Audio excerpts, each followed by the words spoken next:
ভীষণ smart TV দেশ সন্ধ্যায় স্বাগত জানাচ্ছি আমি ফখরুল ইসলাম।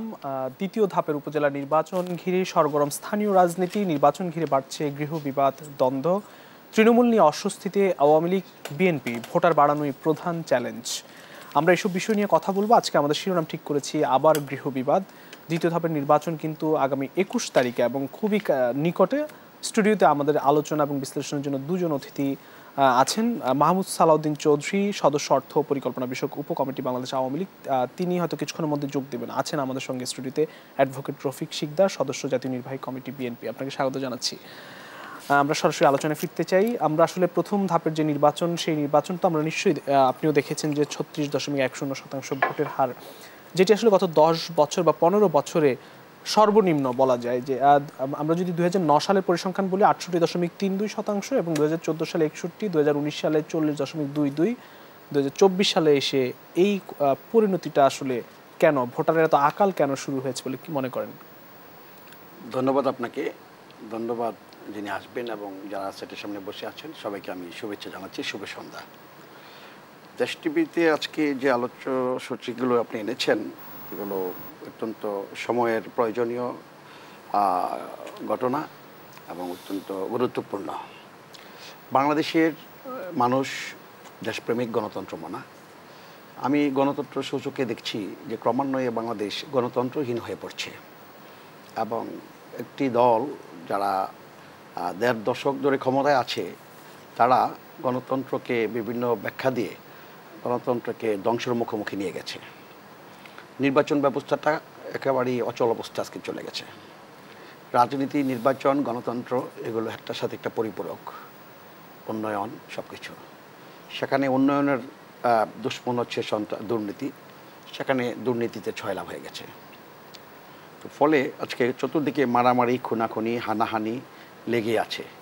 আর আওয়ামী লীগের মধ্যে গৃহ বিবাদ, এটা তো অতীতের যে কোনো সময়ের চেয়ে আজকে অনেক বেশি। তো এমনি একটি পরিস্থিতিতে আমরা বাংলাদেশের মানুষ ঘরে বসে থাকতে পারে না। বিএনপি আপনি জানেন যে একটি রাজনৈতিক বড় শক্তিশালী দল এবং উদারপন্থী গণতান্ত্রিক দল। বিএনপির গণতন্ত্র প্রতিষ্ঠা করার যেমনি ইতিহাস আছে, সংগ্রাম করার ইতিহাস আছে, তেমনিভাবে সুশাসন মানুষকে উপহার দেওয়ার ইতিহাসও আছে এবং সুশাসন প্রতিষ্ঠা করার ইতিহাস বিএনপি সরকারেরই আছে। বিএনপি 91 সালে এবং 2001 সালে নিরঙ্কুশ বিজয় লাভ করে এবং জনগণকে অভূতপূর্ব উন্নয়ন। জনাব রফিক শিকদার, আপনি যে অচল অবস্থার কথা বলছেন, আমি একটু যুক্ত করতে চাই যে অচল অবস্থার কথা বলছেন, গণতন্ত্র বলেন বা নির্বাচন বলেন, সে অচল অবস্থার জন্য কি বিএনপি দায়ী নয়? আওয়ামী লীগ যে অভিযোগগুলো বিএনপিকে এখন করে যে 2006 সালে বিচারপতিদের বয়স বাড়ানো বা 15 ফেব্রুয়ারি নির্বাচনে, এইসব বিষয়গুলো নিয়ে তারাও তো অভিযোগ করে। দেখুন, একটা সরকার যদি গণতান্ত্রিক হয় তখন জনগণের দাবিগুলো কিন্তু অগ্রাধিকার দেয়। যে প্রবলেমগুলো আছে, দাবি আছে, গণদাবি আছে, সেগুলোকে গ্রহণ করে। বেগম খালেদা জিয়ার 15 ফেব্রুয়ারি যে নির্বাচনের পরে আপনি জানেন যে 96 সালে যে দাবিটি ছিল, শুধু আওয়ামী লীগের নয়, জামাত ইসলাম, জাতীয় পার্টি সবাই মিলিয়ে তো সেদিন আন্দোলন করেছিল তত্ত্বাবধায়ক সরকারের দাবিতে। বেগম খালেদা জিয়া কিন্তু দেরি না করে এটা মেনে নিয়েছিলেন। এটা কিন্তু ডেমোক্রেসি এবং গণতন্ত্রের বিউটি এবং বেগম খালেদা জিয়ার পক্ষে এটা সম্ভব। বেগম খালেদা জিয়া সেদিন ইচ্ছা করলে আজকে যেমনি পুলিশ দিয়ে, বেষ্টনী দিয়ে আওয়ামী লীগ যেভাবে নির্বাচন করছে বা ক্ষমতা থাকছে সেটা পারতেন। আবার হোসেন মোহাম্মদ এরশাদ বলতেছেন, আওয়ামী লীগ আজকে যিনি যার দল বিরোধী দলে আছে, তিনিও সেদিন বলেছিলেন পরবর্তীতে যে উনি মারা যাওয়ার আগে যে আমাকে স্বৈরাচার বলে বিএনপি, আওয়ামী লীগ বা শেখ হাসিনা তো আরও মহাস্বৈরাচার। তো এখন আজকে স্বৈরাচার স্বৈরাচাররা আজকে সংসদ চালাচ্ছে, যে সংসদের প্রতি জনগণের কোনো আস্থা নাই, শ্রদ্ধা নাই। যে নির্বাচন দামি নির্বাচন, ভোটের কোনো অংশগ্রহণ না, ভোটারের কোনো অংশগ্রহণ নাই। সে কারণেই আজকে আপনি বলতেছেন যে এই সময়ের ধারাবাহিকতা উপজেলা নির্বাচনও সবচেয়ে কম ভোট পড়েছে। আমি তো বলবো যে আপনি যে ভোটের পরিমাণ দেখিয়েছেন সেটিও আমি মনে করি যে খুব সঠিক না।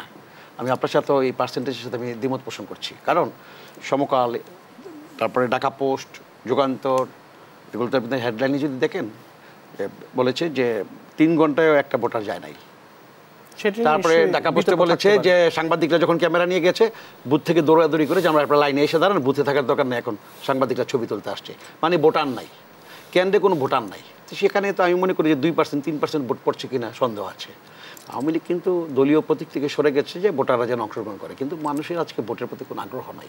কারণ কি, আওয়ামী লীগের প্রতি আস্থা নাই, শ্রদ্ধা নাই। তাদের শাসন যে দেশ পরিচালনা করছে, এখানে কোনো শাসনের কিছু নাই। আর নির্বাচনের কথা বলছেন, নির্বাচনের ব্যবস্থাটাই তো ধ্বংস হয়ে গেছে।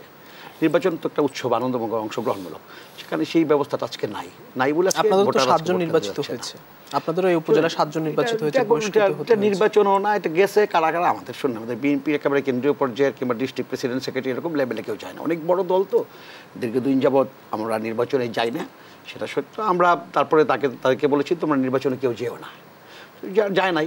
এর মধ্যে যারা গেছে, মাননীয় প্রধানমন্ত্রীর আশ্বাসে তিনি বলেছেন দলীয় প্রতীক উঠাই দিয়েছি, সুষ্ঠু নির্বাচন হবে, এরকমটা তো আশ্বাস তো দিয়েছে। এই আশ্বাসে কেউ কেউ গেছে, তো গেলে হয়তো বা কেউ হয়তো জিতে গেছে, এটাতে আমাদের কোনো আনন্দ হওয়ার কিছু নাই। তবে আমাদের একটা জায়গায় কষ্ট আছে, সেই কষ্টটা কি আপনাকে বলবো, যে তৃণমূলের যারাই যে পদই থাকুক, আমরা যাদেরকে বসে করেছি তারা তো আমাদের দলের, কিন্তু তারা নির্বাচনে চলে গেছে, ভুল করেছে। আমরা কিন্তু আমাদের দলের লোকগুলোকে আমরা বসে করতে বাধ্য হয়েছি, তারা আমাদের থেকে লোক, কিন্তু আমাদের দলের তো স্ট্যান্ড আছে, একটা আদর্শ আছে। আমরা আমাদের দলের নীতি নির্ধারক মিটিংয়ে সিদ্ধান্ত নিয়েছে যে আমরা আওয়ামী লীগের অধীনে নির্বাচনে যাব না, আমরা যাই নাই, জাতীয় সংসদে যাই না, স্থানীয় সরকার আমরা যাব না। এবং কেন যাব না সেটাও কিন্তু আমরা ব্যাখ্যা দিয়ে বলে দিয়েছি, যে আমাদের ইতিপূর্বে আমরা যে গাজীপুরের সিটি কর্পোরেশনে আমরা জিতেছিলাম, মেয়র ছিল মান্নান সাহেব, উনি জেল খাটতে খাটতে জেলে থাকতে মারা গেছেন, সেবা দিতে পারেন নাই আওয়ামী লীগের। তারপরে বরিশালে কামাল সাহেব ছিলেন, খুলনাতে আপনার মঞ্জু সাহেব ছিলেন, রাজশাহীতে বুলবুল সাহেব ছিলেন, ওরা কেউ সেবা দেওয়ার সুযোগ দেয় না আওয়ামী লীগ সরকার, স্থানীয় সরকার আওয়ামী লীগের। তারা কী করে, তাদেরকে জেলখানায় আর ইয়াতে কোর্টে দৌড়তে শেষ। আর আপনি জানেন যে তাদের আরেকটা যে তাদের যে স্থানীয় সরকারের পরিপত্র দিয়ে আপনার প্যানেল মেয়র, তাদের আমাদের দলীয় যারা নির্বাচিত ছিল তাদেরকে বাদ দিয়ে তারা প্যানেল মেয়র দিয়ে তারা সেবা করবে বিএনপি নেতার। তাহলে এই যদি হয় অবস্থা, তাহলে আমরা কেন এই টাকা পয়সা খরচ করে নির্বাচন করে আমরা নির্বাচিত হতে যাব? কেন যাব? সেই জন্য আমরা আমাদের দলের নেতাকর্মীকে জানিয়ে দিয়েছি, সে কারণে আমাদের দলের নেতাকর্মী যায় নাই। বিচ্ছিন্নভাবে যারা যারা গেছে তাদেরকে আমরা শাস্তিমূলক ব্যবস্থা দিয়েছি। এদের জন্য আসলে বিএনপি মাথা ব্যথার কারণ কিনা কি বলবেন? আসলে না, মাথা ব্যথা বলতে আমরা তাদেরকে শাস্তি দিয়েছি, তাদের থেকে আমরা পার্টি থেকে বাদ দিয়েছি। কিন্তু ঘটনার যে প্রকারান্তরে যদি আপনি বলেন যে আওয়ামী লীগ যারা ক্ষমতায় আছে তারা কিন্তু সেই জায়গায় থাকতে পারে নাই। তাদের এমপি মন্ত্রীদের আত্মীয় স্বজনরা কিন্তু সবাই নির্বাচন করছে, একেবারে 1-2 জন ছাড়া সব জায়গায় নির্বাচন করতেছে। এবং তারা বলেছে, আওয়ামী লীগ মাননীয় প্রধানমন্ত্রী বলেছিলেন যে যারা নির্বাচনে যাবে তাদেরকে করার জন্য, কিন্তু আজ পর্যন্ত তারা সেই ব্যবস্থা নিতে পারে নাই। এই জন্য বলবো যে এটা বিএনপির পক্ষে সম্ভব। বিএনপি যেটা বলে সেটা করে, আর আওয়ামী লীগ যেটা বলে সেটা করে না, আর যেটা করে সেটা তারা বলে না। তো সেটা হলো সমস্যা রাজনীতিতে। এই যে দুর্বিসন্ধি, ষড়যন্ত্র, এই যে একটা সমস্যা। আমরা কিন্তু কোনো ষড়যন্ত্র বিশ্বাস করি না। এবং বিএনপি যতবারই নির্বাচনে আসছে, ক্ষমতায় আসছে, ততবারই কিন্তু নির্বাচনের মাধ্যমে আসছে। আর আমাদের যে কর্মসূচিগুলো আপনি দেখেন সবগুলো কিন্তু জনমুখী, একদম স্পষ্ট পরিষ্কার, জনগণের সাথে সম্পৃক্ত। আমরা যা বলি, আমরা যেভাবে বলি, আমরা সেইভাবে আমরা কর্মসূচি দিচ্ছি। সুতরাং আওয়ামী লীগে আজকে পায়ের নিচেও মাটি নাই, বুঝছেন? তারা একটা অদ্ভুত একটা সংগঠনে পরিণত হয়ে গেছে। এটা কি রাজনৈতিক সংগঠন কিনা সেটাও আমার বিশ্বাস হচ্ছে না। অথচ একসময় কিন্তু একটা প্রাচীন রাজনৈতিক সংগঠন ছিল, এটা একটা প্রাচীন ঐতিহ্যবাহী সংগঠন ছিল। আওয়ামী লীগ মানে একটা গণতন্ত্রের সাথে সংগঠন ছিল। আজকে তারা মনে করে যে আওয়ামী লীগ মানে বাংলাদেশ মানে আওয়ামী লীগ, কিন্তু আসলে তা না। তারা বাংলাদেশকে গ্রাস করতে চায়, গিলে ফেলতে চায়, তারা দখল করে ফেলতে চায়, তার পেটের ভিতরে নিয়ে যেতে চায়। কিন্তু জনগণ তো বাংলাদেশের মালিক, জনগণ প্রজাতন্ত্রের সরকার, মানে প্রজাতন্ত্রের মালিক হচ্ছে জনগণ, কিন্তু সেটা আওয়ামী লীগ বিশ্বাস করে। বিএনপি কি সেভাবে এই যে এত কিছু বললেন, আসলে বিএনপি কি সেভাবে আন্দোলন বা জনগণকে সম্পৃক্ত করে যে আন্দোলন সেটি করতে পেরেছে? বিএনপি যুগান্তকারী এবং ধারাবাহিক আন্দোলন করছে এবং করে যাবে। এবং আপনি ভালো করে জানেন যে গণতান্ত্রিক সংগ্রাম কখনো ব্যর্থ হয় না, ব্যাহত হয় সাময়িকভাবে, কখনো ব্যর্থ হয় না। আপনার স্বাধীনতার যুদ্ধ 52 সাল থেকে কিন্তু শুরু হয়েছে এটার উৎপত্তি। 71 আপনি মুক্তিযুদ্ধ, আমরা মুক্তিযুদ্ধ থামিয়ে আমাদের সঙ্গে যুক্ত হয়েছেন, একদিনই কিন্তু হয় না। আমাদের সঙ্গে যুক্ত হয়েছেন মাহমুদ সালাউদ্দিন চৌধুরী, সদস্য অর্থ পরিকল্পনা বিষয়ক উপকমিটি, বাংলাদেশ আওয়ামী লীগ। আপনাকে স্বাগত জানাচ্ছি। জি, আপনি কন্টিনিউ করেন, অ্যাডভোকেট রফিক শিকদার শেষ করেন। জি, তো সুতরাং আমি বলবো যে আমাদের যে সংগ্রাম, আমাদের সংগ্রামটা কিসের? গণতন্ত্রের, ভোটের অধিকারের, দ্রব্যমূল্য যে ঊর্ধ্বগতি, তার দুর্নীতির বিরুদ্ধে আমরা এই যে আমাদের যে সংগ্রামগুলো আছে, গুম খুন হত্যা রাহাজানি মামলা, মিথ্যা মামলা, এগুলোর বিরুদ্ধে, এই চোরাচালানি, তারপর আপনার যে টাকা পাচার করা, এগুলোর বিরুদ্ধে স্বজনপ্রীতি এগুলোর বিরুদ্ধে, দুর্নীতি এগুলোর বিরুদ্ধে আমাদের সংগ্রাম। এবং আমরা কিন্তু যখন আমাদের দল ক্ষমতায় ছিল, বেগম খালেদা জিয়া সরকার এবং জিয়াউর রহমান সরকার, আমরা কিন্তু সেটা প্রমাণ করতে সক্ষম হয়েছি যে সুশাসনের ক্ষেত্রে আমরা একেবারে অভূতপূর্ব পরিচয় দিয়েছি আমরা সাফল্যের দিক দিকে। একেবারে বলতে পারেন যে 100% যদি না হই, আমরা বিশাল একটা জায়গা পেয়েছি। আমি অসংখ্য ধন্যবাদ। আমি আসবো। অর্থনৈতিক স্থিতি ছিল তো আমাদের সময় ছিল, গণতান্ত্রিক স্থিতি ছিল, নির্বাচনগুলো সুন্দর ছিল। এই যে স্থানীয় সরকার নির্বাচনগুলো আজকে দেখছেন না যে ভোটার যাচ্ছে না, বিএনপি সরকারের সময় কিন্তু স্থানীয় সরকার নির্বাচনগুলো অনেক সুন্দর হয়েছে, মানুষের অংশগ্রহণ ছিল, ঘরে ঘরে যেতে হয়েছে, ভোটারদের কাছে যেতে হয়েছে। আজকে ভোটারদের কাছে প্রার্থীরা যায় না, ভোটাররা চেয়ে থাকে যে কোথায় প্রার্থী দিকে চিনে না ভালো করে। জি, আমি একটু মাহমুদ সালাউদ্দিন চৌধুরী আপনার কাছে যেতে চাই। আসলে শুনলাম আমরা আসলে অ্যাডভোকেট রফিক সিকদার, এখন যে উপজেলা নির্বাচনের প্রথম ধাপের যে ভোটার উপস্থিতি আমরা লক্ষ্য করলাম যে হারে কমতে শুরু করেছে, আবারও কি আমরা সেই কম ভোটার আরেকটি নির্বাচন দেখব কিনা, দ্বিতীয় ধাপ বা আরও 3টি ধাপ আছে? হ্যাঁ, ধন্যবাদ আপনাকে। আজকে যে দেশ সন্ধ্যা যারা দেখছেন সবাইকে আমি শুভেচ্ছা জানাই, আমার সহ আলোচক রফিক বেকি সহ। আমি সর্বপ্রথমে যেটা আপনি বলেছেন, আমি আজকেই কিন্তু আমার এলাকা থেকে এসেছে, আমার এলাকায় নির্বাচন কিন্তু 21 তারিখ, দ্বিতীয় ধাপে আমাদের এলাকায়। তো যে সমস্ত প্রার্থীরা নির্বাচন করছেন, আমি তো দেখছি তার কোনো সময়ই পাচ্ছেন না, কোথাও এত কাজ করে যাচ্ছেন কিংবা জনগণের দোরগোড়ায় যাচ্ছেন। এখন হলো নির্বাচন জমে গেছে গ্রামে গঞ্জে, আমি বলতে টি স্টলের যে একটা আড্ডা, সব জায়গায় কিন্তু একটা আলোচনা হলো নির্বাচন। এবং ভোটার আসলো না, আমি যাচ্ছি সেটাই। তো এই যে নির্বাচন যে প্রক্রিয়া, কিন্তু এটার মধ্যে কিন্তু জনগণ সম্পৃক্ত হয়ে গেছে। এখন আপনি যে প্রশ্নটা করেছেন, জনগণ যে ভোট দিতে, ভোটের রেশিও কমে যাচ্ছে, একটি নির্বাচন দেখব কিনা, আমার কাছে মনে গত যে নির্বাচনটা হয়েছে আমাদের 36% ভোটার উপস্থিতি হয়েছে। তো একটা শুনে নাও যে আমি এই কথাটা কিন্তু সব জায়গায় বলা হয়, আরব বসন্তের পরে যখন মিশর নির্বাচন হয়েছে 2011 সম্ভবত, সেখানে কিন্তু 28% ভোট পড়েছে। তার মানে যে আরব বসন্ত মিথ্যে হয়ে গেল, মিশরের সরকারটাও মিথ্যে হয়ে গেল। কত পার্সেন্ট ভোট হলে যে নির্বাচনটা একদম পাকাপোক্ত হবে, মজবুত হবে, সেই ধরনের কোনো রেশিও কোথাও উল্লেখ করা নেই। আমি একটু বলি, এই ধরনের কোনো পরিস্থিতি নাই, বিএনপি মনে করে তাদের আন্দোলনের কারণে জনগণ নির্বাচন বর্জন করবে, সেই অর্থে আমি বলেছি বিষয়টা। এবং বিএনপির আরও একটা কথা বলেছেন, বর্জনের কথা বলেন, বিএনপি তো বর্জন তো অনেক কিছু করেছে, নির্বাচন বর্জন করেছেন, জনগণ ভোট 42% ভোট দিয়ে একটা সরকার গঠন করেছে। বিএনপি হঠাৎ করে শুরু করলো কি ভারত বর্জন, তাদের কথাই তো বিএনপি আন্দোলনে ব্যর্থ, তাহলে সেক্ষেত্রে ভোটের হার কমলো কেন? বলি ভোটের ওই যে বব ডিলানের একটা গান আছে, কতটা পথ পেরোলে তবে পথিক বলা যাবে, কতজন ভোট দিলে এই ভোট মজবুত হবে, এই ধরনের কোনো রেশিও নেই। সুতরাং 30% ভোট দিলেও কিন্তু এই উপজেলা নির্বাচন হবে, 36% ভোট দিলেও হবে, 40% ভোট দিলেও হবে, এই হলো বাস্তবতা। আর একটা জিনিস মনে করেন, উন্নত দেশগুলোতে কীরকম ভোট হয়, জনগণের যে সমস্ত কর্মকাণ্ড সব কিছু মিলিয়ে কি উন্নত দেশে যে খুব বেশি ভোট পড়ে তাও না। একটা জিনিস কি মনে করেন, ওই যে আমরা হয়তো ঘরে 5 জন আছি, 2 জন ভোট দিতে গেছে, 3 জন গেলামই না, এই যে না যাওয়ার যে বিষয়টা, এটা মানুষের একান্তই বিষয়। তার মানে যে তারা সরকারকে ধিক্কার জানিয়েছে, সরকারের প্রতি অনাস্থা জ্ঞাপন করছে, এটা কিন্তু বিষয় না। এখন বিএনপি যে বর্জনের যে কথাগুলো বলেন, বিএনপি মনে করছে তাদের বর্জনে ডাক দিয়েছেন, জনগণ শুনেছে। আপনি দেখেন রিজভী সাহেব বলেছেন আমরা 19 সাল উপরে ফেলে বলেছেন, গায়ের চাদর উপরে ফেলেছে, আমরা ভারত বর্জন করলাম।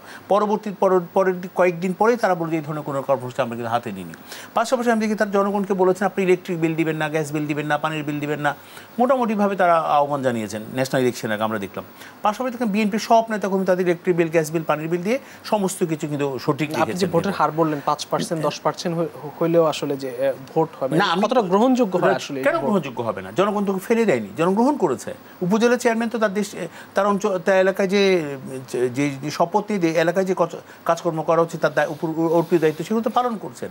আমি আরেকটা বলি, উনি যে কথাগুলো বলেছেন, আমরা ভারত বর্জনের কথা আপনি আমাকে বলতেই দিচ্ছেন না। আমি একটু বলি, এই যে বিএনপির যে বর্জনের যে বিষয়টা, বিদ্যুৎ, গ্যাস, পানির বিল না দেয়া, তারা কিন্তু ঠিকই সব কিছু দিয়ে রাখেন, জনগণকে আহ্বান জানান। তারা যেমন বর্জন করেছে, গ্রহণ করেননি বর্জনকে, জনগণও কিন্তু এই বর্জনকে গ্রহণ করেনি। পাশাপাশি আরও বলি, কোভিডের সময় আমরা দেখুন আপনি কেউ টিকা দিতে যাবেন না, এই টিকার মধ্যে নানা ধরনের প্রোপাগান্ডা তারা চালিয়েছেন। দেখা গেছে বিএনপির সব নেতাকর্মী কিন্তু মোটামুটি লাইন ধরে কিন্তু এই কোভিডের টিকা অংশগ্রহণ করেছেন। পাশাপাশি যদি বলি, পদ্মা সেতুকে বলেছিলেন তারা যে জোড়া তারা দিয়ে পদ্মা সেতুতে কেউ উঠতে পারবে না। এখন বিএনপি নেতাকর্মী সকলেই যান, বাংলাদেশের সকল জনগণের জন্য উন্মুক্ত করে দেওয়া হয়েছে পদ্মা সেতু। এই যে বিএনপির গ্রহণ বর্জন, এই খেলা তো 16 বছর আমরা দেখেছি। উনি বলেছেন জনগণকে ডাক দিয়েছেন, তাদের এই চলমান আন্দোলন চলবে, চলমান আন্দোলন 16 বছর জনগণ দেখছে। ভোট কি বাড়বে? দ্বিতীয় ধাপ থেকে ভোট বাড়বে না, ভোট বাড়তেও পারে, কমতেও পারে, এটা হলো কিন্তু আলাদা বিষয়। কিন্তু আমার কথা কোনো নির্দিষ্ট পরিমাণ এমন না যে 30% ভোট হলেই নির্বাচন হবে, এই ধরনের কোনো ইয়ে নেই। কম পড়লেও কোনো সমস্যা না। আমি তো কম আর বেশি না, জনগণ এক এক এলাকার ল্যাঙ্গুয়েজ কিন্তু এক এক ধরনের, কিন্তু আমার কাছে মনে হয় যেমন আমার এলাকায় প্রচুর ভোটার কিন্তু যাবে। এখন আমার এলাকার ভোট দিতে আমি হোল বাংলাদেশকে আমি পরিমাপ করতে পারবো কিন্তু থেকেই যায় যে কতজন ভোটার উপস্থিতি হলো বা কতজন মানুষের প্রতিনিধি তিনি, না কতজন মানুষের শুনেন যে না আওয়ামী লীগ 42% ভোট পেয়েছে বাংলাদেশের সমস্ত জনগণের প্রতিনিধি কিন্তু বঙ্গবন্ধু কন্যা শেখ হাসিনা, আওয়ামী লীগ সরকার যে সরকারটা গঠন করা হয়েছে, এটা আপনার কখনোই অস্বীকার করার কোনো সুযোগ নেই। আচ্ছা আমি রফিক ভাইয়ের আমি এসে যেই কথাগুলো শুনলাম, ওনার সবসময় উনি যেটা বলেছেন আওয়ামী লীগের পায়ের নিচে কোনো মাটি নেই। শুনুন আওয়ামী লীগ এমন শক্ত জায়গায় প্রথিত, আওয়ামী লীগের শিকড় এত বেশি গভীরে চলে গেছে, এখান থেকে উপড়ানোর বিএনপির মতো দলের কোনো অবস্থাতেই সম্ভব না। আওয়ামী লীগ অনেক পোরকাও একটা দল, আওয়ামী লীগের যে লড়াই সংগ্রাম আন্দোলনের একটা মজবুত ভিত্তি তৈরি করেছে বাংলাদেশের জনগণের কাছে। বঙ্গবন্ধু যখন যে ডাক দিয়েছেন, যে কর্মসূচি দিয়েছেন, জনগণ পালন করেছেন এবং সেটা বাংলাদেশের জনগণ গ্রহণ করেছে। পাশাপাশি যদি 75-এর পরে বঙ্গবন্ধুকে হত্যা করার পর অনেক চেষ্টা করেছেন এই আওয়ামী লীগকে শেষ করে দেওয়ার জন্য, কিচ্ছু কোনো কর্মসূচি তাদের সফল হয়নি। এবং আমি যদি মনে করি 81 সনে বঙ্গবন্ধু কোনো শেখ হাসিনা আসার পর ওনার যে ভোট এবং ভাতের সংগ্রাম তিনি বাংলাদেশের মানুষের প্রতিষ্ঠা করবেন, তিনি করেই গেছেন। আজকে তিনি শুধু প্রতিষ্ঠা না, আমি বলছি পৃথিবীতে বাংলাদেশকে দেখিয়ে দিয়েছে বাংলাদেশ একটা মর্যাদাশীল দেশ। আজকে পাকিস্তানের মতো দেশ, যে দেশকে আমরা পরাজিত করেছি 71, তাদের প্রধানমন্ত্রী শাহবাজ শরীফ বলছেন উনি কিশোর বেলায় শুনতেন এই বাংলাদেশ তাদের এই বাংলাদেশকে তারা তখন পূর্ব পাকিস্তান বলতেন, পূর্ব পাকিস্তান তাদের জন্য একটা বার্ডেন হয়ে দাঁড়িয়েছেন এবং সেই গল্প শুনতেও তিনি বড় হয়েছেন। আজকে যখন পাকিস্তানের প্রধানমন্ত্রী হয়েছেন তখন তিনি বাংলাদেশের গল্প শুনে নিজেই লজ্জিত হচ্ছেন, এই বাংলাদেশ কোথায় চলে গেছে আজকে, স্বয়ং পাকিস্তান বলছেন। আজকে আমরা যদি বলি ইমরান খান যখন প্রথম প্রধানমন্ত্রী হয়েছেন তিনি বলেছিলেন তার পাকিস্তান সুইডেন বানাতে চান, সে দেশের বুদ্ধিজীবীরা বলেছেন আপনি সুইডেন বানানোর দরকার না, আপাতত বাংলাদেশ বানিয়ে দেখিয়ে দেন। এই বাংলাদেশ ওখানেই চলে গেছেন। বিএনপি যতই দিবা স্বপ্ন দেখুক না কেন, আমাদের পায়ের নিচে মাটি নেই, এমনি উপরে ফেলে দিবেন। বিএনপির আমলে খুব ভালো ছিল, আমরা দেখেছি বিএনপির আমলে কোন নির্বাচন হয়েছে, জিয়াউর রহমানের আমলের হানা ভোট বাংলাদেশের মানুষ ভুলে নাই। সাইমকে গিয়ে ক্ষমতা দখল করার ইতিহাস কিন্তু কোনো গণতান্ত্রিক প্রক্রিয়া হয়নি, অর্ডিন্যান্স দিয়ে দেশ শাসন করেছেন। প্রতি মুহূর্তে আর্মি অফিসারকে হত্যা করতেন যেগুলো মুক্তিযুদ্ধের সাথে জড়িত ছিলেন। এই 570 জনকে হত্যা করেছেন, এরকম লিস্ট আছে। পাশাপাশি যদি বলি তাদের যে কর্নেল শওকত সাহেব লালবাগ থেকে তিনি এমপি হয়েছেন, তিনি বলেছিলেন তার ইন্টারভিউতে তার জানা মতে 1122 জনকে ফাঁসি দেওয়া হয়েছে, তার জানা মতে। শুধু এভাবে কিন্তু ফাঁসি দিয়ে মানুষকে খুন করে বিএনপি তার ক্ষমতাকে পোক্ত করার চেষ্টা করেছে। এদেশের বিশ্ববিদ্যালয়গুলোকে অস্ত্রের কারখানা বানিয়েছেন এই বিএনপি সরকার। আমি যদি বলি বিএনপি 91 থেকে 96 আমি সরাসরি রাজপথ আন্দোলনে ছিলাম। বিএনপি 2001 সন থেকে 2006 সরকার ছিলেন, আমি সরাসরি রাজপথে ছিলাম। আমরা দেখেছি বিএনপি কি দেশ শাসন করেছে। এই যে মিরপুর মাগুরা নির্বাচন কিন্তু বাংলাদেশের কি ইতিহাস হয়ে গেল, যার পরিপ্রেক্ষিতে আমরা স্লোগান দিয়েছিলাম আমার ভোট আমি দিব, যাকে খুশি দিব তাকে দিব। আমরা তত্ত্বাবধায়ক সরকার প্রক্রিয়াকে বাংলাদেশে আহ্বান জানিয়েছিলাম এবং এই তত্ত্বাবধায়ক সরকার একটা প্রক্রিয়াকে তারা গলা টিপে শুধু হত্যাই করেনি, বাংলাদেশ থেকে চিরবিদায় দিয়েছে বিএনপি যদি বলি। কারণ বাংলাদেশের শুধুমাত্র এক তত্ত্বাবধায়ক সরকার নিয়ে তাদের যে তালবাহানা চলছিল, সেই তালবাহানার ফলশ্রুতিতে আমাদের 111 সৃষ্টি হয়েছিল। যে 111 প্রথম শিকার বঙ্গবন্ধু বাতিল হলো। হ্যাঁ, 22 জানুয়ারি নির্বাচনটা বাতিল হলো। এবং না আপনিও তত্ত্বাবধায়ক সরকার ওই প্রক্রিয়ার কারা তৈরি করেছেন? আপনি দেখেন 2টা বছর বাংলাদেশের মানুষ থেকে চলে গেল, কেন হয়েছে? এই তত্ত্বাবধায়ক সরকার তাদের পছন্দের প্রার্থী ছিল হলো KM হাসান সাহেব, তাকে তত্ত্বাবধায়ক সরকার প্রধান করতে হবেন। শুধু তাকে প্রধান করার জন্য সংবিধান পর্যন্ত পাল্টে দিলেন। ব্যারিস্টার মদুদ সাহেব তিনি মারা গেছেন, তাদের আইনমন্ত্রী ছিলেন, তিনি মোটামুটি কূট বুদ্ধিতে মোটামুটি অনেক পারদর্শী, তিনি সবসময় জয়ী হননি তার বুদ্ধিতে। এবং আজকে বিএনপি দলটাকে তিনি শুধু শেষ করে দিন এবং আমি বলছি বিএনপিকে আজকে একদম চিরতরে শেষ করে দিয়ে গেছে তিনি। সেই যে একটা বিএনপি প্রশ্নবোধক চিহ্নের মধ্যে পড়েছে, সেইখান থেকে বিএনপি আর বেরোতে পারেনি। মোস্তাফাজি একটা নেতা চলে যায় দেশের বাইরে, তিনি আবার দেশকে লিড দিবেন। যে আমি আসবো আবারও। প্রিয় দর্শক, ভীষণ স্মার্ট টিভিতে সন্ধ্যা নিচ্ছে একটা ছোট্ট বিরতি, ফিরছি একটু পর, সঙ্গেই থাকুন। প্রিয় দর্শক, ভীষণ স্মার্ট টিভি দেশ আরও একবার স্বাগত জানাচ্ছি। আমাদের সঙ্গে স্টুডিওতে 2 জন অতিথি আছেন। আমরা আবারও যেতে চাই অ্যাডভোকেট রফিক শিকদার, আপনার কাছেই যেতে চাই। আসলে উপজেলা নির্বাচনকে ঘিরে প্রকাশ্যেই দেখছি গৃহবিবাদ বাড়ছে, নিয়ন্ত্রণে ব্যর্থ হচ্ছে কিনা। আপনার দল বিএনপিও কিন্তু একই রকম অবস্থার মধ্যে আছে, অস্বস্তি আছে তৃণমূল নিয়ে। তৃণমূল নিয়ন্ত্রণ করতে পারছে না, আওয়ামী লীগ বিএনপি কেউই কথা শুনছে না। কেন আসলে? না, আপনি এটা স্পষ্টভাবে বুঝতে পারতেছেন না কেন যে মানুষ নির্বাচনের প্রতি আগ্রহ থাকে। সকল দলের, সকল মানুষের, সকল মতের, সকল পেশার সবার একটা আগ্রহ থাকে। কেউ অংশগ্রহণ করে, কেউ ভোট দিতে চায়। প্রেক্ষাপটে ভোটে দাঁড়ানোরও কিন্তু আগ্রহ দেখছি, আগ্রহ থাকে না, মানুষের আগ্রহ থাকে। কিন্তু আজকে প্রেক্ষাপটে আপনি দেখেন যে যারা প্রার্থী হয়েছে, আমি তাদের উপর সম্মান রেখে বলি, কারা প্রার্থী। একসময় আপনার পার্লামেন্টে কারা প্রার্থী হতেন, স্থানীয় সরকারের ইউনিয়ন চেয়ারম্যান কারা হতেন, ইউনিয়ন মেম্বার কারা হতেন, একটু খবর নিয়ে দেখেন গ্রামে। উনি তো বলছেন যে উনি গ্রাম থেকে আসছেন, আমিও গ্রাম থেকে আসছি, আমিও আজকে আসি নাই, আমিও গ্রামে যাই রেগুলার। আমার বাপদাদারও মেম্বার চেয়ারম্যান ছিলেন, ভাইস চেয়ারম্যান ছিলেন, আমার বাবাও স্থানীয় সরকারের নেতা ছিলেন, নির্বাচিত প্রতিনিধি ছিলেন। তখন কারা হতেন, কোন পর্যায়ের লোকেরা হতেন, কাদেরকে ভোট দিত, কারা ভোটার ছিল, তাদের সম্মান ছিল কতখানি। আজকে যারা প্রার্থী স্থানীয় সরকারের উপজেলার চেয়ারম্যান প্রার্থীগুলো কারা, তাদের চেহারাগুলো দেখেন, তাদের ফাইল দেখেন, তাদের যে আপনার হলফনামা আছে দেখেন, তাদের অবস্থানটা কী। কেউ তো বলছি যে পার্লামেন্টের মেম্বার যারা হয়েছে তাদের চেয়ে অনেক বেশি, অনেক ভারী তাদের উপজেলা চেয়ারম্যানদের ফাইল। যে চেয়ারম্যান বলতেছে যে পার্লামেন্টের মেম্বাররা করাপশন করবে, মন্ত্রীরা করাপশন করবে, আমরা বসে থাকবো কেন? আমরা বসে নাই। ছাত্রলীগের নেতারা বলতেছে যে আওয়ামী লীগ দুর্নীতি করবে, আওয়ামী লীগ এমপি মন্ত্রীরা দুর্নীতি করবে, আমাদের ঘাড়ে চাপে ওঠে, তা আমরা এটা কেন দুর্নীতি করবো না? তারাও কম্পিটিশন করছে, দুর্নীতিটা কম্পিটিশন করে করছে, দখলদারিত্ব চলতেছে। আওয়ামী লীগ এখন এই যে 1.5 দশক দখলদারিত্ব চলছে সকল ক্ষেত্রে। তারা গণতন্ত্র দখল করে নেবে, তারা ভোট দখল করে নেবে, তারা নির্বাচন ব্যবস্থাটাকে দখল করে যে দলে ক্ষমতা আসে সেই দলের নেতাকর্মীরা করে। না না, এইভাবে তো হয়নি। এটা মানুষ দল নাই যে বাংলাদেশে ক্ষমতাসীন ছিল, তা বলে না, পিপল সেটা বলছে না। যদি তাই হয় তাহলে একটা সুষ্ঠু কম বেশি হয়েছে, কিন্তু আপনি সুষ্ঠু একটা নির্বাচন দিয়ে দেখো পাবলিক আজকে কি বলে। আওয়ামী লীগের এই যে পরিস্থিতিটা, এটাকে যদি পাবলিক অনুমোদন করে, পাবলিক যদি অনুমোদন দেয়, কি বলতেছেন বিএনপির আমলে হয় নাই দুর্নীতি? কখন বিএনপির আমলে? আমি বলবো না যে একেবারে হয় না, আমি সে কথা বলছি না, কিন্তু একেবারে অনেক গুণে বেড়ে গেছে আজকে। এখন আমার বক্তব্য বললো তখন আপনাকে খুব ছোট্ট আকার দুর্নীতি হয়েছে বলে আজকে আওয়ামী লীগ 1.5 দশকে আর অনেক বড় করে দুর্নীতি করবে। এই যে পদ্মা সেতু, বিশ্বব্যাংক বলেছে না যে পদ্মা সেতু করতে গিয়ে দুর্নীতির কথা বলেছে। পদ্মা সেতু 6.15 কিলোমিটার, আপনার 30,193 কোটি টাকা, প্রায় 31,000 কোটি টাকা ক্ষয় হয়েছে, ব্যয় হয়েছে।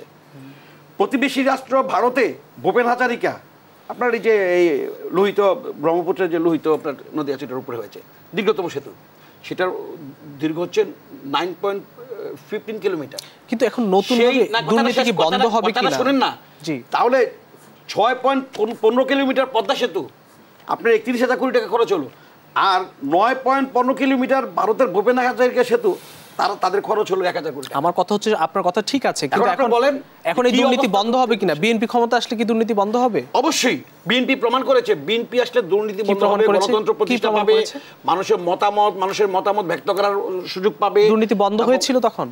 আমরা অনেকটা সক্ষম হয়েছিলাম। আওয়ামী লীগ আমরা দুর্নীতি ছিল, আমরা এরশাদ সাহেব 9 বছর ক্ষমতায় ছিল, আমরা অনেকখানি সক্ষম হয়েছিলাম। বেগম খালেদা জিয়ার সরকার দুর্নীতি দমন করতে অনেকটা সক্ষম হয়েছিল। তিনি আর অনেক কথা বলেছেন আর্মিদের, আমি আর্মিদের একই কাজগুলো তো বিএনপি আমলে হয়েছে। আর্মিদের সিস্টেমে আর্মিদের ভিতরে কখন কিভাবে কি হয় আমি ঠিক জানি না, কিন্তু বিএনপির আমলে কি গুম খুন হত্যা এরকম ভাবে হয়েছিল? আজকে আপনার ইলিয়াস আলী গুম হয়েছে, চৌধুরী আলমকে গুম করেছেন, সুমনকে গুম করেছেন, লাকসামের হিরু হুমায়ুন তাদেরকে গুম করা হয়েছে, তারপরে আপনার চৌধুরী আপনার সিলেটের দিনারকে গুম করা হয়েছে, এভাবে অসংখ্য নেতাকে গুম করা হয়েছে, হাজার হাজার নেতাকর্মীকে হত্যা করা হয়েছে, খুন করা হয়েছে, মামলা মিথ্যা মামলা দিয়েছে। এবং মামলাগুলো কি কোনো মামলা ভিত্তিহীন মামলা? কীরকম মামলা আপনি দেখেন, বাদীও পুলিশ, সাক্ষীও পুলিশ, গাড়ি পোড়াইছে সেখানে গাড়ির কোনো নাম্বারই নাই, এবং যেখানে পোড়াইছে স্থান বলতেছে সেখানে বলতেছে 30 বছর কোনো গাড়িও পড়ে নাই। এই যে বিএনপি নয়াপল্টন পার্টি অফিসের দূরে সেই মামলায় সাজা হচ্ছে, সারা দিন খেটে রাত দিন খেটে সাজা দিয়ে দিচ্ছে বিএনপি নেতাকর্মী বলে।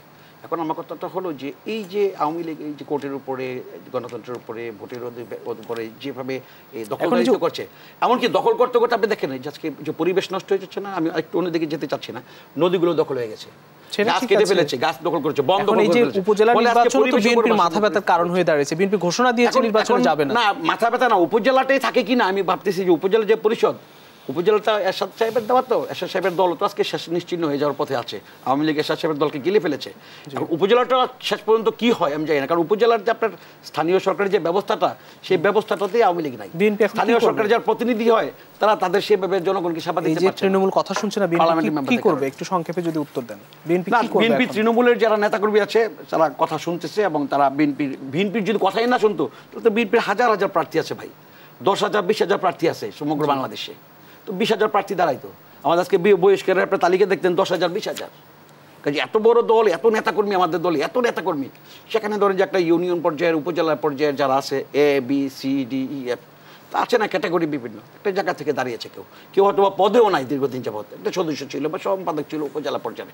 তারপরেও আমরা যে কথা বলেছি, আমরা কথা রেখেছি, আমরা বলেছি নির্বাচনে যাবে না, নির্বাচনে যারা গিয়েছে তাদেরকে আমরা রাস্তা করে বহিষ্কার করে দিয়েছি, কোনো মায়া করি নাই। যদিও আমাদের কষ্ট হয়, আমাদের দলে গেছে তো বহিষ্কার করে আমরা বহিষ্কার করে দিয়েছি, কিন্তু আওয়ামী লীগ যে বললো যে তাদের স্বজনরা নির্বাচনে গেলে বহিষ্কার করবে, আওয়ামী লীগ আজকে স্বজনদের মধ্যে দেখেন ভাগ করে ফেলেছে। দেখেন কি ভাগ করেছে, বলে যে আমি আওয়ামী লীগ নিয়ে একটু ওনার কাছে যেতে চাই, আমি বলি স্বজনটা স্ত্রী হলে আর পুত্র হলে, কন্যা হলে আর স্বামী, এটা বলে নাই স্বামী হলে সবে স্বজন হবে। তাহলে যদি তাই হয় তাহলে 75-এর 15ই আগস্টে যারা মারা গেল একসাথে শেখ মুজিবুর রহমান সাহেবের সাথে, সবাইকে স্বজন ছিল না ভাই? সবাইকে ওনার স্ত্রী আর কন্যা ছিল? এগুলো ঠিক না। স্বজনের ভাগাভাগি আজকে ছবক আওয়ামী লীগ নিতে হয়। আজকে আওয়ামী লীগের সাধারণ সম্পাদক যে ভাষায় কথা বলতেছেন, 28 অক্টোবর আগে দামি নির্বাচনের আগে বলেছেন ইউরেনিয়াম ঢেলে দিবেন বিএনপির মহাসচিবের উপরে, বিএনপিও বলেছে। আবার আজকেও উনি যে সমস্ত কথা বলতেছেন। জি, অসংখ্য ধন্যবাদ। আমি একটু মাহমুদ সালাউদ্দিন চৌধুরী আপনার কাছে একটু আসতে চাই যে এই যে গৃহ বিবাদ বাড়ছে, আসলে কতটা বাড়ছে, কতটা দেখছেন, নিয়ন্ত্রণে ব্যর্থ হচ্ছে কেন? আসলে কথাও শুনছে না, কোনো ব্যবস্থাও তো নিচ্ছে না। আমি ওনার কথার জবাবগুলো দিয়ে শেষ করি। প্রথমত বলে উনি বলেছে জনগণের কোনো আগ্রহ নেই নির্বাচনে। জনগণের আগ্রহ তো অবশ্যই প্রবলভাবে আছেন, এবং পাশাপাশি বিএনপি নেতাকর্মীদের আগ্রহ আছে না। বিএনপি কেন সদল বলে এভাবে নির্বাচন অংশগ্রহণ করছেন, কোথাও কোথাও তারা জয়ীও হয়েছেন, এবং তারা দেখিয়ে দিয়েছেন দলের সিদ্ধান্তের বাইরে গিয়েও তাদের জেতার মতো একটা সক্ষমতা আছে। নিরপেক্ষ নির্বাচন হচ্ছে, এটাও একটা কিন্তু প্রমাণ। বিএনপি হয়েছেন ইসলামী শাসনতন্ত্র আন্দোলনের একজন নেতাও কিন্তু জিতেছেন। পাশাপাশি তিনি আরেকটা কথা বলেছেন, যেটা করাপশনের কথা বলেছেন। বিএনপির আমলে আমার জানা মতে 3 বার পরপর তারা চ্যাম্পিয়ন হয়েছিলেন, তারা যে দুর্নীতিতে মোটামুটিভাবে। এটা কিন্তু বাংলাদেশের ইতিহাস হয়ে রয়েছে, পরপর 3 বার, এবং পরবর্তী একবার গ্যাপ দিয়ে আবারও হয়েছেন তার এই চ্যাম্পিয়ন। এই যে বিএনপি চ্যাম্পিয়ন হওয়ার যে বিএনপির দৌড়ে মোটামুটি কেউ আর পারবে না। পাশাপাশি তিনি আরেকটা কথা বলেছেন, এই যে কোনো নির্বাচন নিরপেক্ষ, বিশেষ করে গত নির্বাচনটা কোনোভাবেই নিরপেক্ষ হয়নি। ওনার বারবার এই কথা বলে উনিও বলেছেন আজকে দেখলাম। একটা দেখো বিএনপি যে নির্বাচনে অংশগ্রহণ করে, সেই নির্বাচন পক্ষে তাদের জন্য নিরপেক্ষ কখনোই হবে না যতক্ষণ তারা ক্ষমতায় বসবে না, এবং তাদের নির্বাচনে অংশগ্রহণ করেনি। ওই নির্বাচনে কীভাবে প্রশ্ন করে। আর একটা উনি পদ্মা সেতু নিয়ে কথা বলেছেন, পদ্মা সেতু দুর্নীতি নিয়ে কথা বলেছেন। পদ্মা সেতু দুর্নীতিতে বিশ্বব্যাংক প্রমাণ করতে পারেনি। যে মামলাটা হয়েছিল সেখানে বিশ্বব্যাংক হেরে গেছেন। পরবর্তীতে বিশ্বব্যাংক উপযাচকের ভূমিকা হয়ে তারা বলেছিল আপনাদেরকে সাহায্য দিতে আমরা প্রস্তুত, কিন্তু বঙ্গবন্ধু কন্যা বলেছেন আমাদের স্লোগান একটাই, আমাদের টাকা দিয়ে আমরা পদ্মা সেতু করব, এবং দেখিয়ে দিয়েছেন। তিনি যে এই পার্শ্ববর্তী দেশে একটা ইয়ার সাথে তুলনা করেছেন, ব্রিজের সাথে খরচের তুলনা করেছেন। শুনেন, পদ্মা হলো খরস্রোতা নদী। পদ্মার যে ল্যাঙ্গুয়েজ, পদ্মার যে ভয়াবহ দিক, সেটা কিন্তু সব নদীর ভাষাই কিনা। বাংলাদেশের মাটির যে ল্যাঙ্গুয়েজ আছে রাস্তাঘাট করার ক্ষেত্রে পৃথিবীর সব দেশে, বাংলাদেশের এটা একটা বদ্বীপ ছিল এককালে। এই বদ্বীপ ধীরে ধীরে পলি জমতে জমতে জমতে একটা দ্বীপকে কিন্তু আমরা একটা রাষ্ট্রে পরিণত করেছি আজকে। এই রাষ্ট্রের মাটির ভাষা এক ধরনের, সেটা খরচটাও কিন্তু একটু অন্যরকম হয়। এবং আমাদের পদ্মা সেতু নিয়ে সেম হয়েছে, কিন্তু দুর্নীতি যে বিষয়টা তুলে ধরেছিলেন সেটা প্রমাণ করতে পারেননি। আমি তো বরঞ্চ মনে করব বিশ্বকে দুর্নীতি হয়নি না, পদ্মা সেতু নিয়ে, এবং বিশ্বকে তিনি দেখিয়ে দিয়েছেন। এবং আপনারা দেখেন বিশ্বব্যাংকের যে একটা প্রোগ্রাম ছিল আমেরিকায় গিয়ে, তখন মাননীয় প্রধানমন্ত্রী কিন্তু পদ্মা সেতুর একটা পোর্ট্রেট সেদিনকার বিশ্বব্যাংকের যিনি প্রধান ছিলেন তাকে কিন্তু তিনি উপহার দিয়েছিলেন। তিনি দেখিয়ে দিয়েছেন আমরা পদ্মা সেতু করেই ফেলেছি। আপনারা এবার দেখেন আজকে বিশ্বব্যাংক বলেন পৃথিবীর নানা দেশে কম বেশি কমেছে। আমি বলি কম বাড়া কম না, কিন্তু দুর্নীতির নিয়ন্ত্রণের চেষ্টা করা হচ্ছে সব জায়গা থেকে। এবং বিএনপিও বলছে তাদের সময় সহনীয় ছিল, আওয়ামী লীগ ক্ষমতাসীন আওয়ামী লীগ বলছে সহনীয় ছিল। দুর্নীতি তো দুর্নীতি, দুর্নীতি আবার সহনীয় কেমনি হয়? দুর্নীতিকে কমাতে হবে, শেষ করতে হবে, সমূল উৎপাদন করতে হবে, এটুকু বিশ্বাস করি আমি। সুতরাং দুর্নীতি আবার সহনীয় পর্যায়ে হয় কীভাবে? দুর্নীতি দুর্নীতি। পাশাপাশি আরেকটা কথা বলি, তিনি বলেছেন যে খুন গুম। শুধু 2004 সনের 21শে অগস্টে একটা গ্রেনেড হামলা, একই জায়গায় একই দিনে 24 জন মানুষ মারা গেল আমাদের, এবং আইবি রহমান ছিলেন সেখানে, আমাদের নেতাকর্মীরা নিহত হলেন সেদিন। বঙ্গবন্ধু কন্যাকে টার্গেট করা হয়েছে, তিনি ভাগ্যক্রমে বেঁচে গেছেন। সেই যে বিএনপিতে শুধু কীভাবে নিঃশেষ করবে, একটা গ্রেনেড দিয়ে শেষ করে দিতে চেয়েছেন। সারা বাংলাদেশের গ্রেনেড উৎসব করেছেন তারা। আপনি দেখেন, আমি যদি বলি আহসানুল্লাহ মাস্টার সাহেবকে মেরে ফেলেছেন তারা। সুরজিৎ বাবুর প্রোগ্রামে কিন্তু গ্রেনেড হামলা হয়েছেন। সিলেটের জেবুন্নেসার প্রোগ্রামে কি তার বাড়িতে পর্যন্ত গ্রেনেড নিক্ষেপ করা হয়েছে। সারা বাংলাদেশকে হত্যা উৎসব করেছে। শুধু বিএনপির আমাদের 26,000 নেতাকর্মী খুন হয়েছে আমাদের। এবং তারা যে বলে গুমের কথা, এই যে 75-এর পরে মাহফুজ বাবু অবিভক্ত, তখন ঢাকা শহরকে আমরা 2 ভাগে ভাগ করে নিই, উত্তর দক্ষিণ, তখন একটাই মহানগর ছিল। এই মহানগরের সভাপতি ছিলেন তিনি। মাহফুজ বাবুকে যে জিয়াউর রহমানের পেটোয়া বাহিনী ধরে নিয়ে গেছেন, মাহফুজ বাবু কিন্তু আজও ফিরে আসেনি। এইটা একটা রক্তাক্ত ইতিহাস, যে ভয়ঙ্কর ইতিহাস, বিএনপিরই আছে সব কিছু।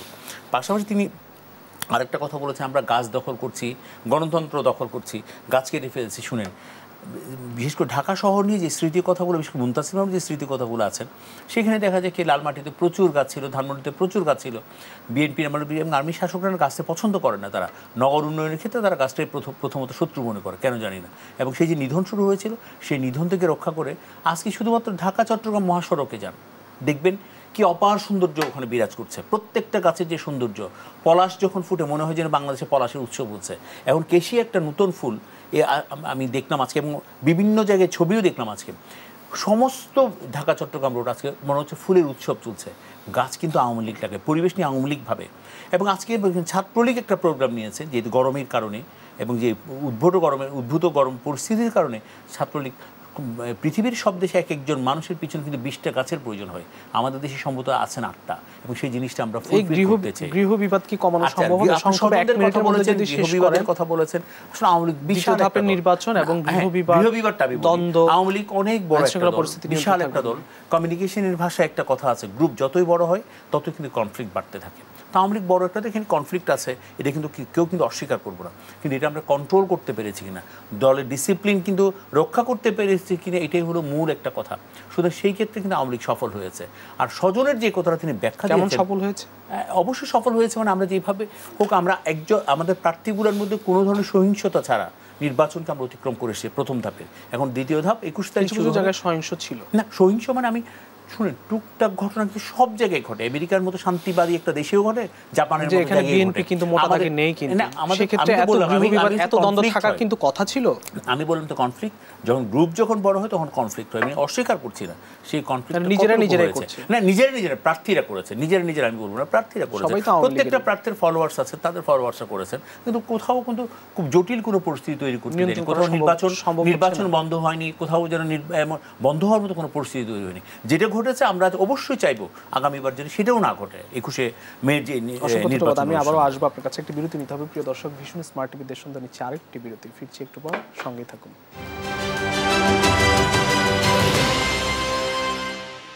ভীষণ স্মার্ট টিভি দেশ সন্ধ্যা আরো একবার স্বাগত জানাচ্ছি। আমি ফখরুল ইসলাম, স্টুডিওতে দুজন অতিথি আছেন। আমরা আবারও যেতে চাই জনাব অ্যাডভোকেট রফিক শিকদার, আপনার কাছে আবারও আসতে চাই। দ্বিতীয় ধাপের নির্বাচন কেমন হবে? যদিও বিএনপি নির্বাচনে অংশ নেয় না, কিন্তু বিএনপির অনেক নেতাকর্মী স্থানীয় পর্যায়ে অংশ নিচ্ছে। কেমন হবে নিয়ে আপনি আমাকে আবার প্রশ্ন করেন, তাহলে আমি আপনাকে স্পষ্টভাবে বলবো দ্যাট কন্টে যে এটা কোনো নির্বাচনই না, আমার কাছে নির্বাচনই মনে হয় না। আওয়ামী লীগের অধীনে যে নির্বাচনগুলো হলো, 24 সালের 7ই জানুয়ারি যে নির্বাচনটি হলো, তো একটা কালো অধ্যায় রচিত হলো। দামি নির্বাচন জাতীয় সংসদের ইতিহাসে সবচেয়ে কলঙ্কজনক নির্বাচন। এদেরই অধীনে আবার এই নির্বাচন, আমি বলবো যে কোনো নির্বাচনই হচ্ছে না স্থানীয় সরকারের, যে কারণে জনগণ সেটা সুফল পাবে না।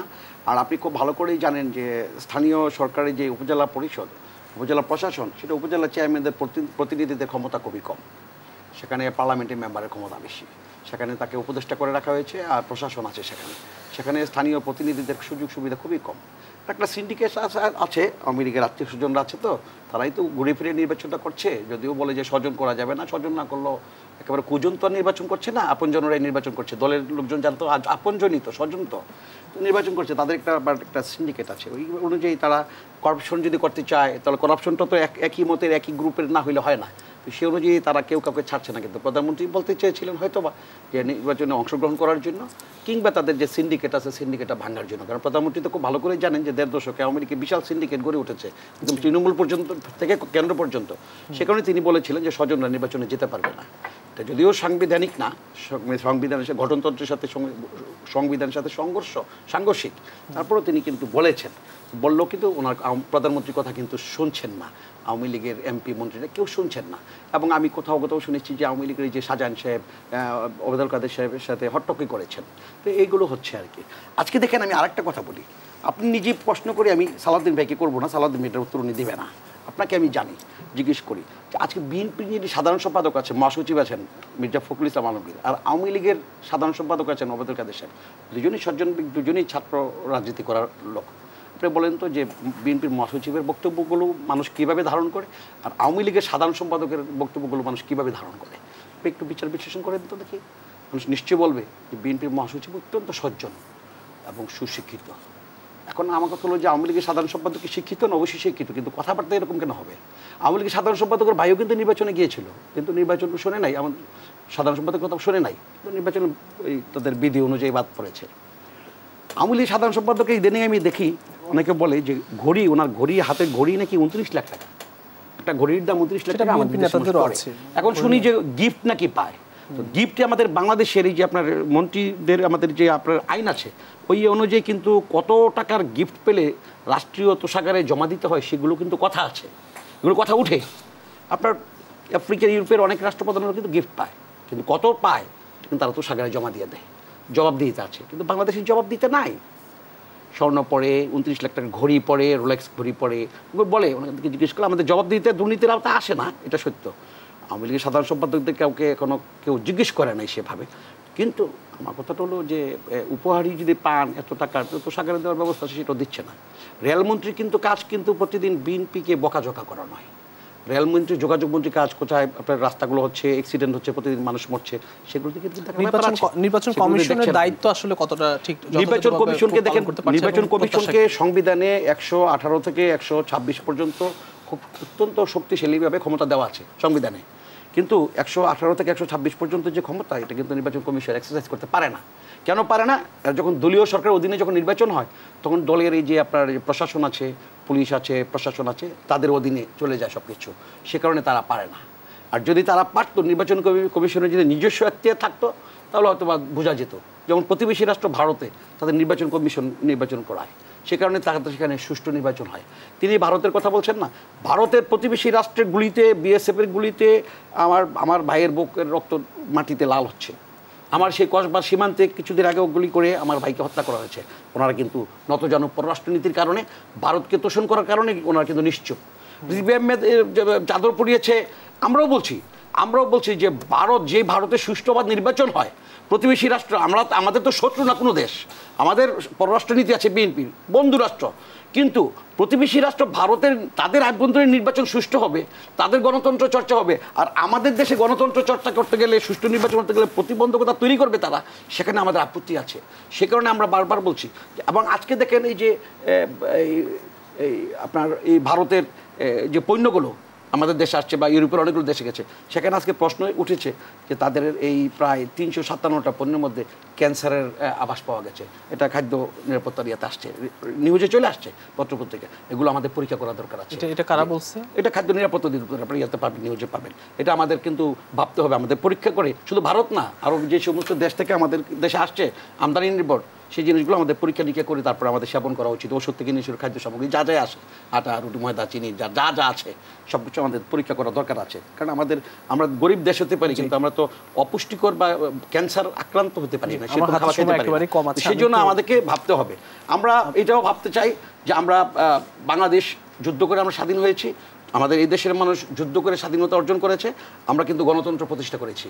আমরা গণতন্ত্র যেখানে সেখানে যেভাবে আমরা আওয়ামী লীগ যেভাবে ইচ্ছা তাদের স্বেচ্ছাচারিতার মতো তাদের মতো ব্যবহার করবে, আমরা সেটা দিব না। ওকে, অসংখ্য ধন্যবাদ। আমরা মাহমুদ সালাউদ্দিন আমরা গণতন্ত্র বেগম খালেদা জিয়ার নেতৃত্বে, তারেক রহমানের নেতৃত্বে আমরা রাজনীতি করছি, এই রাজনীতি আমাদের চলবে।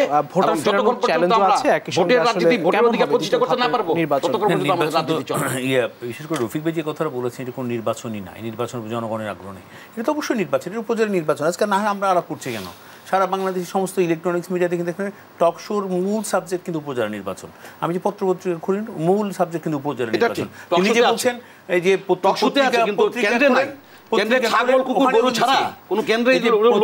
পত্রিকা খোলেন, ওখানেও দেখবেন আমাদের উপজেলা নির্বাচন। সুতরাং নির্বাচন একটা যে প্রবাহমান যে বিষয়টা আছে, সেটাতে অস্বীকার করার কোনো সুযোগ নেই। বিএনপি অংশগ্রহণ করেনি, বিএনপির বিষয়, কিন্তু বিএনপির নেতাকর্মীরা অংশগ্রহণ করছেন, তাদের তুমুল আগ্রহ রয়েছে নির্বাচনী, যার কারণে তারা নির্বাচনী প্রক্রিয়া অংশগ্রহণ করছেন। কেউ কেউ জিতে এসে দলকে দেখিয়ে দিয়েছেন, তোমরা বলেছো না যেভাবে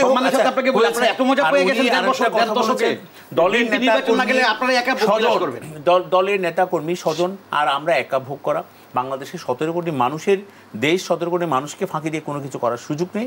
বঙ্গবন্ধু কন্যা শেখ হাসিনা না, বঙ্গবন্ধু কন্যা শেখ হাসিনা বাংলাদেশের প্রধানমন্ত্রী, তিনি ওনাদেরকে এই যে বাংলাদেশের 17 কোটি মানুষ তাদের পক্ষেই সিদ্ধান্ত নেন, তাদের পক্ষেই কাজ করে যান। সুতরাং এই ক্ষেত্রে কিন্তু বিএনপি যত কিছু বলুক না কেন, এটা কিন্তু কার্যকর হবে না। পাশাপাশি আমি আরেকটা বলি, ওই যে আমাদের দুই সাধারণ সম্পাদক, আমরা আমাদের জনকে সাধারণ সম্পাদক, ওনারা মহাসচিব বলেন, ওনারা অবশ্যই ঢাকা বিশ্ববিদ্যালয়ের সর্বোচ্চ ডিগ্রিধারী, ওনারা ছাত্র জীবনে নিশ্চয়ই মেধার স্বাক্ষর রেখেছেন। আমি আমাদের সাধারণ সম্পাদকের যতটুকু জানি, তিনি মেধা তালিকায় স্থান পাওয়া একজন মানুষ। তিনি বাংলাদেশ আওয়ামী লীগের সাধারণ সম্পাদক হয়েছেন এবং তিনি বলেছেন তিনি মন্ত্রী, তিনি যোগাযোগ মন্ত্রী, তিনি সড়ক মন্ত্রী, তিনি ওগুলো নিয়ে কথা বলবেন। তিনি পাশাপাশি দলের কিন্তু মুখপাত্র, উনি সাধারণ সম্পাদক, দলেরও কথা উনিই বলবেন। সুতরাং দল থেকে তাকে সিলেক্ট করা হয়েছে। আর উনি কিভাবে বলেন, উনি কিভাবে এক একজনের প্রেজেন্টেশন এক এক রকমের, এটা খুবই স্বাভাবিক। এবং ফখরুল ইসলাম আলমগীর সাহেব কিন্তু কখনোই বিএনপির যে অঙ্গ সংগঠন, বিএনপির জন্ম হয়নি, তিনি ছাত্র ইউনিয়নের নেতা ছিলেন, তিনি অর্থনীতি বিভাগে ঢাকা বিশ্ববিদ্যালয়ে পড়েছেন। পাশাপাশি যে আমাদের জেনারেল সেক্রেটারি, তিনি কিন্তু Dhaka university political science student ছিলেন। এবং আজকে দেখেন উনি দক্ষতার সাথে একটা দল পরিচালনা করছেন। বঙ্গবন্ধু কন্যার পরে যদি আমাদের দলে কোনো কেউ কিছু বলে থাকেন, তিনিই বলেন সারাদিন, অবশ্যই বলবেন, এটা আমাদের দলেই কিন্তু সিলেক্ট করা হয়েছে। সুতরাং করেই কিন্তু আজকে অন্তত বিএনপির মতো একটা দলকে কিন্তু কুপকাত করা হয়েছে। বিএনপি আসলে কোথাও তো নেই, এই যে 28 তারিখ যে পলায়ন, তাদের যে 28 তারিখে যে দিবাস্বপ্ন ছিল আওয়ামী লীগ কোথাও খুঁজে পাওয়া যায় না, আওয়ামী লীগ পালাবার পথ পাবে না, আজকে এমন এক পালিয়েছেন বিএনপি। অন্ততপক্ষে ওই যে রিজভী সাহেব আবাসিক প্রতিনিধি আছেন পল্টনে, তিনি মাঝে মাঝে একটা প্রেস কনফারেন্স করেন, তিনি কথা বলার চেষ্টা করেন তাদের অস্তিত্ব ঘোষণা দেওয়ার জন্য। আর পাশাপাশি সীমান্ত হত্যা নিয়ে একটু কথা বলি। সীমান্ত হত্যা সব সময় ছিল, কিন্তু এটা কখনোই আমাদের কাঙ্ক্ষিত না। আমরা চাই সীমান্তবর্তী প্রতিটা মানুষ নিরাপদে থাকুক, এটা অবশ্যই আমাদের চাওয়া পাওয়া। আমরা কোনো মানুষকে জীবনটা এরকম অস্বাভাবিক পদ্ধতিতে চাই, আমি কখনোই চাইনি। কিন্তু উনি এমনভাবে বলেছেন যে বিএনপির আমলে দুধে দোয়া তুলসী পাতা ছিল, শুধুমাত্র সমস্ত অপকর্মের সাথে আমরাই জড়িত আছি। কিন্তু অন্ততপক্ষে আর যাই হোক না কেন আওয়ামী লীগ কিন্তু প্রতিবাদের ভাষাটা ব্যক্ত করতে পারে। আর উনি আরেকটা কথা বলেছেন, খুবই ভালো লাগতো, সেটা হলো তিনি একটু পুষ্টি নিয়ে চিন্তা করছেন জনগণের। কিন্তু বাংলাদেশের মানুষের পুষ্টি নিয়ে চিন্তা কখনোই করতো না আগে। বাংলাদেশের মানুষের দুবেলা দুমুঠো ভাত, এটা নিয়ে শুনতো, ডাল ভাত। বিএনপির আমার স্লোগান ছিল ডাল ভাত, তারপরে মাছ ভাত আসলো। এখন বাংলাদেশের মানুষ সব কিছু ফুলফিল করার পরে তাদের জীবনে যে একটা পুষ্টির প্রয়োজন আছে, এই চিন্তা কিন্তু বাংলাদেশ আওয়ামী লীগ কিন্তু বাংলাদেশের মানুষের মধ্যে অন্তত ইস্টাবলিশ করার চেষ্টা করেছেন এবং করেছেন। আজকে রফিক ভাইও কিন্তু তার মন থেকে বলে দিয়েছেন আমাদের পুষ্টিকর খাদ্যের প্রতি, আমাদের খাদ্য নিরাপত্তার যে কথাগুলো বলেছেন, অবশ্যই একটা ভালো দিক। আমরা ভোটার ফেরানোর চ্যালেঞ্জ এবং সংখ্যা নিয়ে আমি ভোটে ফেরানোর চ্যালেঞ্জ, আমাদের কিন্তু মোটামুটিভাবে যে নির্বাচনটা হয়ে গেল, সেই নির্বাচনে অনেক মানুষ অংশগ্রহণ করেছেন এবং নির্বাচন কমিশনের ভাষায় 36% ভোট কিন্তু বাংলাদেশের মানুষ অংশগ্রহণ করেছে।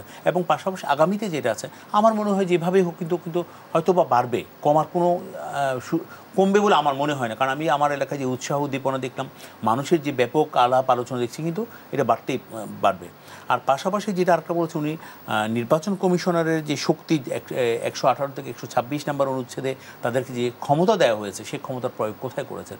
অবশ্যই সবসময় বিএনপি অনেক বেশি শক্তিশালী নির্বাচন কমিশন। আমরা তো একটা উপনির্বাচনকে দেখেছি, উপনির্বাচনই বন্ধ করে দিয়েছেন। সেই উপনির্বাচনের প্রার্থী ছিলেন কিন্তু ছাত্রলীগের সাবেক সভাপতি কিন্তু মাহমুদুল হাসান রিপন, সেই নির্বাচন বন্ধ করে দেওয়া হয়েছে এবং পরে কিন্তু এই উপনির্বাচন হয়েছে। তো সুতরাং নির্বাচন কমিশনের যে সর্বোচ্চ ক্ষমতা, সেটা তারা সব জায়গায় প্রয়োগ করছেন। আপনি দেখেন কোথাও তো অন্তপক্ষে কোথাও বলতে পারবেন না ভোটের বাক্স ছিনতাই হয়েছে, কোথাও বলতে পারবে না ভোটকে এই প্রভাবিত করার জন্য নির্বাচন ক্যাম্পে বিভিন্ন মানুষজন গিয়ে চেষ্টা করেছেন। কিন্তু এটা কিন্তু অতীতে বাংলাদেশে ছিল। সেই জায়গা থেকে দাঁড়িয়ে প্রতিপক্ষ তো অবশ্যই আছে না, ভোট কোত্থেকে হচ্ছে? প্রতিপক্ষ কারা? যে বাংলাদেশের জনগণ প্রতিপক্ষ। আমি যদি বলি জনগণ, মানে আমি বলি যে যারা বাংলাদেশের জনগণের পক্ষ হয়ে যারা নির্বাচনে অংশগ্রহণ করছেন, তারাই প্রতিপক্ষ, একজনের প্রতিপক্ষ, সে যে দলের হোক, যে মতেরই হোক না। বিএনপি যে নির্বাচন, জনগণ অবশ্যই না। জনগণ শুনেন, আমি আবারও ব্যাখ্যা দিই, এই কথাটা মিস ইন্টারপ্রেট করার কোনো সুযোগ নেই। জনগণের যারা প্রতিনিধি হিসাবে নির্বাচন করছেন, তারা জনগণের প্রতিনিধি, তারা একজনের প্রতিযোগী প্রতিদ্বন্দ্বী, তারা নির্বাচন করে জিতে আসছেন এবং তারাই আবার জনগণের প্রতিনিধি হচ্ছেন। দিন শেষে কিন্তু সবাই কিন্তু জনগণের কাছে ফিরে যেতে হবে। প্রতিদ্বন্দ্বী অবশ্যই প্রতিযোগিতামূলক নির্বাচন হচ্ছে। আমি তো বললাম নির্বাচন ক্যাম্পেইন আমি দেখে এসেছি, আমি আজকে সকালে আসলাম মাত্র। তো সুতরাং এই যে নির্বাচনের যে প্রক্রিয়া, উৎসবমুখর নির্বাচন হচ্ছে, সেই জায়গা থেকে সরে যাওয়ার কোনো সুযোগ নেই। বিএনপি যে নির্বাচন অংশগ্রহণ করা বর্জন করার ডাক দিয়েছে, তাদের নেতারা নির্বাচনে অংশগ্রহণ করছেন এবং জিতেছেন। এগুলো বলে দেখেন, সংসদের আলোচনা কিন্তু মানুষ দেখে। এখন আওয়ামী লীগের হাঁস, আওয়ামী লীগের মুরগি, যেভাবেই হোক, আওয়ামী লীগের ছাগল, আওয়ামী লীগের গরু, এই প্রতিযোগিতা, এই নির্বাচন। পাশাপাশি বলি, সংসদে যে কথাটা বলেছেন বিএনপি নেত্রী, তিনি কিন্তু সংসদে কোনো আগ্রহ তার নেই। তিনি যখন সংসদ নেত্রী ছিলেন তখনও কিন্তু যেতেন না, তিনি যখন সংসদ বিরোধী দলের নেতা ছিলেন তখনও কিন্তু সংসদে তিনি যেতেন না। সুরঞ্জিত বাবু একটা কথা বলেছেন, তিনি যেদিন সংসদে আসতেন তখন তিনি সুরঞ্জিত বাবু বলতেন একটা কথা ক গোলাপি, একটি কথা ক। তিনি কিন্তু সেভাবেই করছেন। আচ্ছা, আরেকটা কথা বলি, তিনি ওবায়দুল কাদেরের যে সুরঞ্জিত বাবু আরেকটা কথা বলেছিলেন, বাগে ধরলে বাগে ছাড়েন। হ্যাঁ, কিন্তু মাননীয় প্রধানমন্ত্রী শেখ হাসিনা যদি ধরেন তাহলে আগে ছাড়েন না। অন্তত যুদ্ধ আজকে দেখতেছি যে 1.5 বছর ছাড়া হয় নাই, 1.5 বছর হয়ে গেছে প্রধানমন্ত্রী কিন্তু ক্ষমতা ছাড়ে নাই, খুনিদের পক্ষে নিয়েছে, 1.5 বছর ক্ষমতা ধরে রাখছে। আচ্ছা, আমি বলি আমাদের যে ওবায়দুল কাদের সাহেবের যে ঘড়ি আর নিয়ে কথা বলেছেন, মাহমুদুর রহমান মান্না কিন্তু আমাদের সাধারণ সম্পাদক মাহমুদুর রহমান মান্না সাহেব, তিনি খুব ভালো বক্তৃতা দিতেন। কক্সবাজার জেলা ছাত্রলীগের সম্মেলন, উনি ছিলেন প্রধান অতিথি আমাদের। তিনি গিয়েছেন, আমরাও সফর সঙ্গী হিসেবে আমরা গিয়েছি, সেন্ট্রাল ছাত্রলীগ করি। তিনি শুধুমাত্র খালেদা জিয়ার শাড়ির উপর একটা বক্তব্য দিয়েছেন। তিনি বলেছেন তিনি যে দামি কসমেটিক্স এবং দামি কাপড় চোপড় পরেন, সেটা দিয়ে কিন্তু একটা গ্রামকে বিদ্যুতায়িত করা যায়। যদিও আজকে তিনি অন্য নিজে একটা দল গঠন করেছেন। সুতরাং মাহমুদুর রহমান মান্না সাহেবের এই কথাটা অবশ্যই আমরা বিশ্বাস করি এখনও, যে বেগম জিয়ার যে চলাফেরা, উনি, আমি কারো ব্যক্তিগত জীবন নিয়ে কিন্তু আলোচনা করতে চাই, উনি যেহেতু এনেছেন প্রসঙ্গক্রমে, সেই জন্য বলছি এটা ওনার ব্যক্তিগত রুচি, এটা নিয়ে বলতে চাই না। তারপরে বললাম যে ওনার যে বেশভূষা, ওনার যে চলাফেরা ছিলেন, সে গ্রাম বিদ্যুতায়িত করে, কি পরিমাণ দামি কাপড় চোপড় তিনি পড়তেন, এটা মাহমুদুর রহমান মান্না সাহেব বলেছেন, আমার কথা না। সুতরাং এই জন্য যদি কথা বলতে চাই দিনের পর দিন 10,000 বলা যাবে, 15,000 টাকা শাড়ি দিনের পর দিন আর বলা 29 যাবে। লাখ টাকার ঘড়ি অবশ্যই একটা। আছে, উনি ফ্রান্সের শিপন শাড়ি পরতেন, ওনাগুলো আলাদা ফেব্রিক বানানো হতো। তিনি আমাদের দেশীয় শাড়ি টাঙ্গাইল যেগুলো যে ওর জন্য আমরা লড়াই করছি বিশ্বে, উনি এগুলো কিন্তু তক্কাই করতেন না। ওনার চলাফেরার মধ্যে একটু বাঙালি ভাব কখনো ছিল না। জি, এটা হলো ওনার বিষয়, এটা নিয়ে আমি আর কথা বলতে চাই না। কিন্তু শেষ কথা শুধু এতটুকু বলতে চাই যে বিএনপি যতই বর্জনের ডাক দিক না কেন, জনগণ সাথে নিয়ে বাংলাদেশ আওয়ামী লীগ আছে এবং জনগণ নির্বাচনে অংশগ্রহণ করছে এবং নির্বাচনে বিএনপির নেতাকর্মীরাও কিন্তু অংশগ্রহণ করছেন। আপনি দেখেন সমস্ত উৎসবমুখর পরিবেশে নির্বাচন হচ্ছে, বিএনপির কোনো নেতাকর্মী ঘরে বসেনি, তারাও কিন্তু নির্বাচনে অংশগ্রহণ করছে। কেউ ভোট দিতে যাচ্ছে, কেউ নিজে প্রার্থী হয়ে ভোট চাচ্ছেন। অসংখ্য ধন্যবাদ আমাদের সঙ্গে যুক্ত থাকবার জন্য মোহাম্মদ সালাউদ্দিন চৌধুরী, অ্যাডভোকেট রফিক শিকদার, আপনাদের দুজনকে আবারও ধন্যবাদ জানাচ্ছি। প্রিয় দর্শক, ভিশন স্মার্ট টিভি দেশ আজ এখানে শেষ করতে হচ্ছে। আগামীকাল একই সময় অন্য কোনো অতিথিদের নিয়ে আবার দেখা হবে। সে পর্যন্ত সবাই ভালো থাকবেন, সুস্থ থাকবেন। শুভ সন্ধ্যা।